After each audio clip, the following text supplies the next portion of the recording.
South African ladies rank 7th on a global scale of the most stressed women in the world. And who can blame them? You have to be a tough cookie to thrive in South Africa, where crime, politics and economic factors have us all at the end of our tether. Not to mention having to deal with men. That's the worst. Up to 64% of our nation's women say that they feel stressed every single day. This stress epidemic definitely needs some TLC before our women become more fatigued and reach the point of burnout. Women juggle many roles as a partner, mother, caregiver and worker. Eventually, this could lead to burnout. This can be defined as the extension of motivation or just complete mental and emotional exhaustion.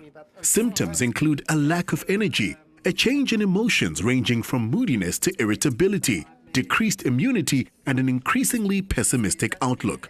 It's difficult to diagnose but can be treated. Magazines like Women's Health often provide practical tips and solutions for lowering work stress and managing time. Kate Wilson, the editor of Women's Health, sits at the helm of a publication which is devoted to improving the health and well-being of women. Sharing the burden is one solution to combating stress. So I've called in some great experts to help you, our lovely ladies, learn how to manage your stress. In studio with me is fitness and wellness expert Lisa Raleigh, as well as medical practitioner and a familiar face on our show, Dr. Lerato Masemola. Welcome. And also joining us is a woman who helps thousands of women each and every day, the editor of Women's Health magazine, Kate Wilson. Welcome to Doctor's Orders. Thanks. So, Lerato, what are the symptoms of fatigue and stress? Generally feeling unwell, tired, and if you don't listen to your body telling you, or your brain telling you to slow down, your body will tell you, you will feel pain. So you may have muscle aches, headaches commonly, and just generally feeling feeling down, and you can end up feeling depressed, and it becomes a vicious cycle. You become more anxious about the way you feel. You can't do anything to change it. You become more anxious, and it just becomes that whole unhealthy cycle of being stressed and tired, and then you end up burnt out. You just crash. Yes. What is the actual physiology of this, Kate? You were speaking to me. I think stress and anxiety are very closely linked, and serotonin, which is your happy hormone, is depleted by anxiety. And the less serotonin you have, the more prone you are to depression. And I think a lot of people when they refer to burnout, they're actually referring to a depletion of serotonin, which leads to depression. And then that can be treated, for example, with an SSRI, which is a selective serotonin reuptake inhibitor, which can actually help. And I find a lot of people that I know, a lot of women that work in media, for example, and in this industry, are on a mild form of an SSRI to deal with anxiety and with stress. What are the general causes of stress in women? I assume having to conform to this image of the perfect, beautiful women. Superwoman syndrome, I call it. Everybody wants to wear the cape and run around from work, home, kids, hobbies, social life. It's too much. You can't do it all. Help is necessary. I think women are also trying to find that perfect balance. And I think the minute you realise, and that's something I realised about a year and a half ago, it was this epiphany moment, there is no such thing.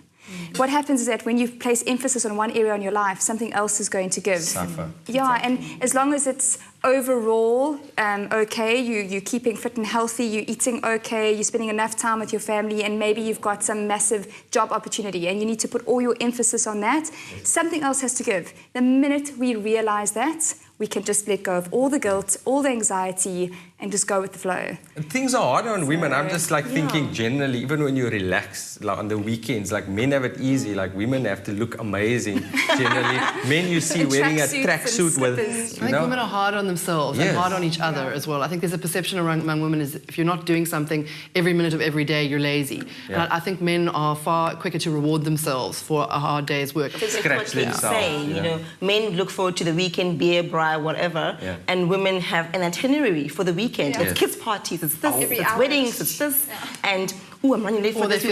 Or they feel guilty. Yeah, the guilt thing is a massive issue. Just in my line of work over the years, I try and teach women to put themselves first, and they can't deal with that. Kids come first, everything else comes first. They should come last. It is an incredibly important responsibility for a woman to be the best version of herself, so that everybody else can benefit. If she is resentful, if she's overloaded, unhappy, tired, everybody else feels that, because women are the rock in every household, and they don't realize how important their roles are. Now, for single moms, how do they approach dealing with the stress? In terms of, obviously, if they don't have a spouse to support them, I think it's extremely hard, but I think within those communities there are certain support mechanisms. I think they probably have very close female relationships with people who are in a similar situation. We get a lot of letters from readers who see women's health as a kind of support to them, and they write into our experts, you know, people like Lisa and Lerato, who will give comments to them. I think women's health has filled a bit of a gap in that market because those women haven't had any support. They don't feel they deserve time to themselves. But here is a magazine which is focused on health and wellness, so they feel they're allowed, it almost gives them permission to invest in themselves and to have that time to themselves. So I do feel like we are filling a very important niche for those women. And how do women, like working moms, deal with this guilt? You need to be aware of your circumstances. Yeah. If you're a single mom, you have to accept that you can't do everything yourself. Delegate and accept help. I find that a lot of people actually have help around, but somebody will say, oh, I can't ask my friend for this, or my mother, they'll think I'm a failure. Yes. And I had these children, and why must I burden other people? People are actually more open to helping. You just have to ask. So accept your circumstances and see how you can delegate. Accept help. That's the biggest thing. And let go of useless emotions like guilt and worrying about and don't things. be afraid to fail. I think that fear of failure is critical. Perfectly imperfect. Exactly. There is no there's no manual. You know, it's you figure things out as you go. So failure is part of learning. You know? I read a book. It's called Lean In by Sheryl Sandberg, and she's the COO, Chief Operating Officer of Facebook. Yes. And I would suggest that every woman watching goes and buys themselves a copy of Lean In. It changed my perspective because I thought, how am I going to make this work? You know, I want to do all of this and I want to be a mom. Yes. I can never do it all, and you so can.